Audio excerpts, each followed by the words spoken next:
Hello बच्चों, let us learn proverb. आज नई बात शुरू कर रहा हूँ मैं आपके लिए। प्रोवर्ब्स, लोकोक्तियाँ भी, जो हमें बहुत ज्ञानवान बनाती हैं। अब हम इन्हें सीख लेंगे ना तो अपनी नॉलेज बढ़ती है भी, और हम बोलचाल में एक्सपर्ट भी हो जाते हैं भी।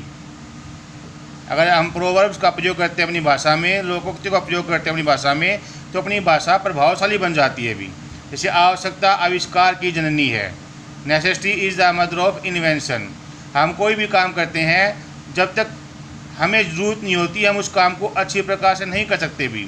हम पूरा जोर नहीं लगा सकते, हम पूरी लगन से काम नहीं कर सकते यदि हमें ज़रूरत नहीं है तो। अब वो ज़रूरत चाहे हमें अपनी फिजिकली ज़रूरत है, चाहे मेंटली ज़रूरत है, चाहे हमें अपनी रेस्पेक्ट के लिए कोई काम करना है, कैसे भी काम करना है अभी, जब तक हमारे अंदर उमंग नहीं जागेगी ना। आवश्यकता मतलब उमंग, किस बात की उमंग है अभी, किस बात की ज़रूरत है अभी अपने को, तब तक हम उस काम को अच्छी प्रकार से नहीं कर सकते, उस काम में हम सफल नहीं हो सकते भी। तो कोई भी काम तब तक सफलता नहीं दे सकता हमें जब तक कि हम उसकी ज़रूरत महसूस नहीं करेंगे। अब वो ज़रूरत हम कैसे भी करें, चाहे पैसे के लिए करें, चाहे मान सम्मान के लिए करें, कैसे भी करें भी, तो इस बात को बोलते हैं necessity is the mother of invention. Necessity आवश्यकता, इन्वेंशन खोज, मतलब काम बिना ज़रूरत के नहीं होता भी। Necessity is the mother of invention, आवश्यकता आविष्कार की जननी है। अंत भला तो सब भला, all is well that and is well. हम कोई काम शुरू करते हैं तो अंत तक पहुँचते पहुँचते बहुत से काम ऐसे होते हैं उनमें नुकसान भी उठाना पड़ता है, बहुत सी गलतियाँ होती हैं, इंसल्ट भी होती हैं, मान सम्मान भी मिलता है, लेकिन अगर आखिरकार हमें जीत मिल जाए, आखिरकार हम लक्ष्य में कामयाब हो जाएं, तो उसे बोलते हैं all is well that and is well. जैसे हमने क्लास शुरू की, अपनी पढ़ाई शुरू की, हम बड़े शुरुआत करते हैं, बड़े लगन से करते हैं, बड़े मन से करते हैं कि इस बार तो मैं हमेशा अपना हर रोज़ समय पे काम करूँगा, लेकिन फिर हम काम करना समय पे नहीं कर पाते। कई बार कॉपी ख़राब हो जाती है, कई बार टीचर डांट पड़ती है, कई बार मम्मी पापा भी डांट देते हैं, लेकिन अगर रिजल्ट बढ़िया आ जाए आखिरकार तो all is well that and is well. ठीक है, अंत भला तो सब भला। हमारे साथ क्या क्या कमियां हुई, हमारा क्या नुकसान हुआ, वो सब भूल जाते हैं यदि हमारा सब आखिर में जो परिणाम है वो ठीक आ जाए, इच्छा अनुसार आ जाए तो। आम में टपका बगल में अटका, मतलब एक मुसीबत से दूसरी मुसीबत में जा फंसना भी, मतलब मुसीबत से बाहर नहीं निकलना भी। हम कोशिश करते हैं मुसीबत से निकलने की, लेकिन एक मुसीबत और अटके भी। Out of the frying pan into the fire, भी पतीले में कोई पड़ा हुआ था, फ्राइंग पैन पतीला उबल रहा था, निकलने की कोशिश की तो आग में गिर गया। तो मतलब एक मुसीबत को टालने के प्रयास में दूसरी मुसीबत का आ जाना, इसे बोलते हैं आम में टपका बगल में अटका। जैसे कई बार नहीं कहते हैं कि खजूर से आसमान से टपका खजूर पे अटका, कहते हैं ना कई बार से, वो एक ही बात है बेटा। आगे दौड़ पीछे चोड़, हेस्ट इज वेस्ट, मतलब काम को बेतरतीबी ढंग से करना भी। काम करते जा रहे हैं, पिछले की कोई केयर ही नहीं है भी। मैंने पहला पाठ याद कर लिया, फिर दूसरा पाठ शुरू कर दिया तो पहले को भूल गई, पता नहीं कहाँ पढ़ा है कहाँ नहीं पढ़ा है, क्या था क्या नहीं था, उसको रिवाइज ही नहीं किया, उसी कॉपी को संभाल के रखा ही नहीं, उसको चेक किया ही नहीं कभी। इसे बोलते हैं हेस्ट इज वेस्ट। कोई फ़ायदा नहीं ऐसे काम करने का। रेगुलर बनो, पीछे जो काम किया है उसको भी चेक करते रहो, कैसे किया था, उस ठीक ठाक है या नहीं, फट तो नहीं गया है, कोई ले तो नहीं गया है, तो ध्यान रखो पीछे वाले काम का भी, पीछे भी ध्यान रखो भी, नहीं तो हेस्ट इज वेस्ट। आगे दौड़ पीछे चोड़, मतलब आगे करते जाओ पीछे वाला खराब होता रहेगा, फिर क्या फ़ायदा होगा बताओ, होगा कोई फ़ायदा? नेक्स्ट है इलाज से परहेज अच्छा। अब बीमार होने के बाद दवाई लो, उससे अच्छा कि बीमारी ना हो, इसे बोलते हैं इलाज से परहेज अच्छा। मतलब नुकसान होने के बाद भरपाई करने की कोशिश करें, इससे अच्छा है कि नुकसान होने ना दें, इसे बोलते हैं prevention is better than cure. Prevention इलाज, better than prevention is better than cure. इलाज से परहेज अच्छा, प्रिवेंशन मतलब परहेज, क्योर मतलब इलाज। Prevention is better than cure, तो नुकसान होने से पहले ही हम ऐसे काम करें कि अपना नुकसान हो ही ना, उसे बोलते हैं prevention is better than cure.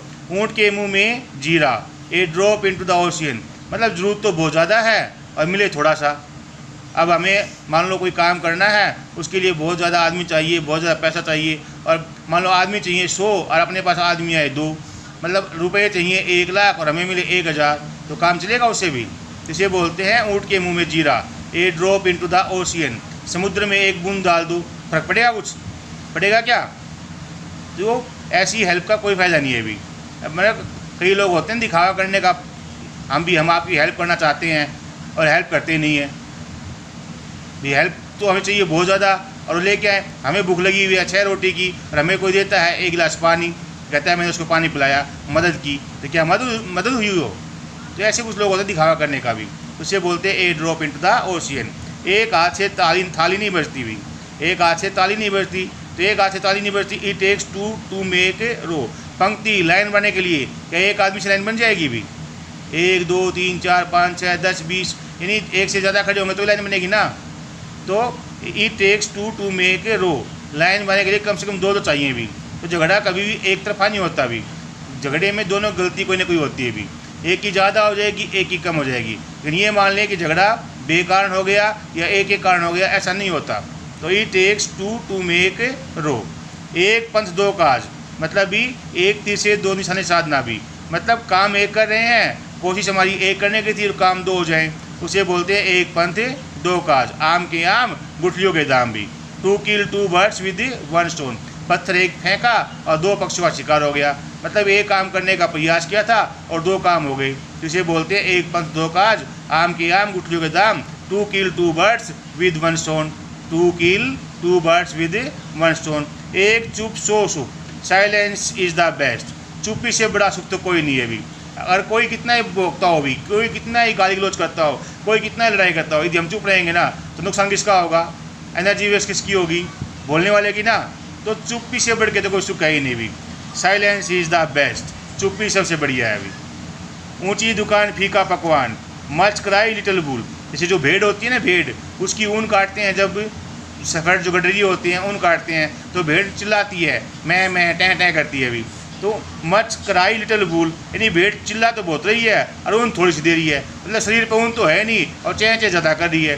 तो ये जैसे आजकल नहीं होता, ये बड़े बड़े शोरूम मॉल खुले हुए हैं, बड़े बड़े स्कूल खुले हुए हैं, बोलते हैं हम तो इतने पैसे लेते हैं फीस के, ये सुविधा देते हैं, ये करते हैं वो करते हैं। किताबें कौन सी उनके पास? बताओ कौन सी किताबें? अलग से किताबें लेके आते हैं क्या? उनके पास कोई एनसाइक्लोपीडिया है क्या? किताबें कौन सी हैं? हम जो पढ़ते हैं, हम जो पढ़ाते हैं वही तो हैं, फिर भी हम ये है हम वो है। तो ऐसे स्कूल जो होते हैं, ऐसे शोरूम जो होते हैं, उन्हीं को बोलते हैं ऊंची दुकान फीका पकवान, मच क्राई लिटिल बुल। ठीक है, तो इनको समझना, अपने दिल में उतारने का प्रयास करना, अपने जीवन में उतारने का प्रयास करना, अपनी भाषा में उतारने का प्रयास करना। हर रोज़ मैं आपके पास 10-12 हर रोज़ भेजूँगा, इससे आपकी भाषा में जान आएगी भी, लोग आपको ढंग से सुन पाएंगे भी। अगर आप ऐसा बोलोगे तो लोग आपको कहेंगे कि बहुत अच्छे बच्चे हैं भी, बड़े ही अच्छे बच्चे हैं, ऐसा लोग आपके बारे में समझेंगे। तो करोगे ना कोशिश इनको लिखने की भी और याद करने की भी। Thank you.